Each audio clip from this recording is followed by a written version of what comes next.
अस्सलामुअलैकुम वरहमतुल्लाहि वबरकातुह। मेरा दोस्त बुजुर्ग बंधुगण, এই যে নকশাটা দেখতেছেন, এটা মিশরীয় কালো জাদু শিবলি কিতাবের।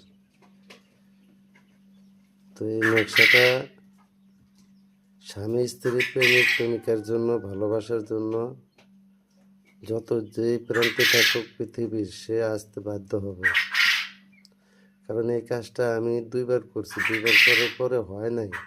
আমি প্রথম বুঝে হারি নাই, পরে তিনবার হয়ে গেলে কইলাম যে আল্লাহ, মান সম্মান কি আমার যাইব না থাকবো? তখন ওই রাইতে আল্লাহ দেখা দিছে,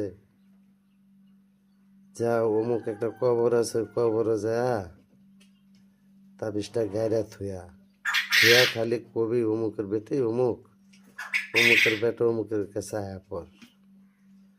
ইনশাল্লাহ তাআলা সকালবেলা কোনো কথা নাই, ফজরের নামাজটা পড়ি, ফজরের নামাজের আগে, নামাজের পড়ার আগে উজু কইরা সুন্দর কইরা শরীর বহন কইরা যা তাবিজটারে গায়রা দেওয়া যা নামাজটা আদায় করছে।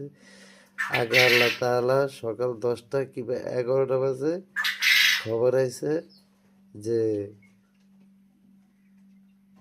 মেয়ে চলে এসেছে, মানে বউ চলে এসেছে। ঠিক আছে, স্বামী স্ত্রী এমন বিচ্ছেদ হয়েছিল, মানে সারাসারির কাছাকাছি গেছে গা। এমনকি একজনের চেহারা একজনের দেখতে পারতো না।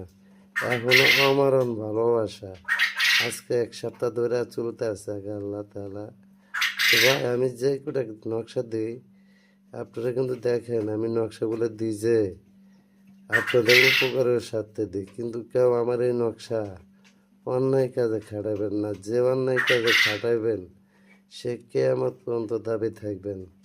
এই হলো আমার কথা। আর ন্যাক উদ্দেশ্যে খাটাইবেন, আল্লাহ তাআলা ন্যাক উদ্দেশ্য পূরণ করে দিব। ঠিক আছে, তো তাবিজ তোমার এগুলো হইলো উছিলা, মেন হইলো আল্লাহ। আল্লাহর উপর ভরসা রেখে কাজ করতে হয়।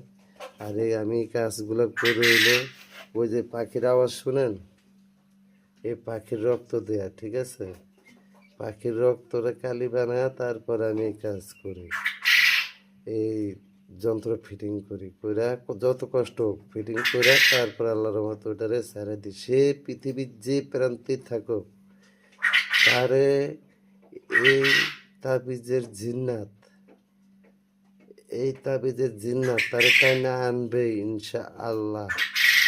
যদি আপনাদের প্রয়োজন হয় ফোন দিন, ফোনে যোগাযোগ করেন। পারি উপকার করুন, না পারলে ক্ষতি করবো না ইনশাআল্লাহ।